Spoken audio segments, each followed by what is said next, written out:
Hi guys! Namomroblema ka rin ba? Paano kumuha or mag-update ng inyong BIR?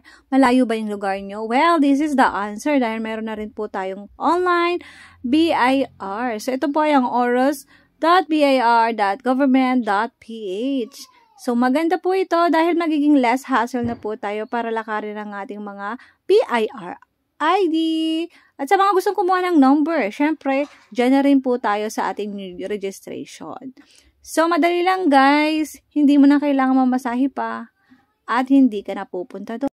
So, sa mga gustong kumuha po ng inyong mga TIN number, meron po tayo dyan sa new registration. So, may non-individual at merong individual. Andyan na rin yung secondary registration.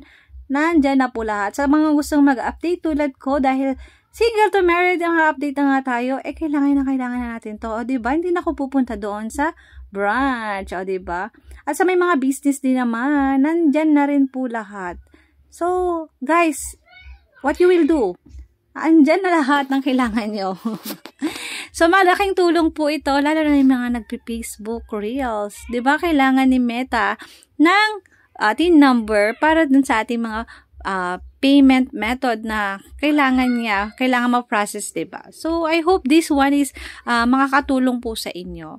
And para na rin sa mga gustong mag-apply nga ng trabaho, madaling-madali na kumuha ng mga T-number dito, diba?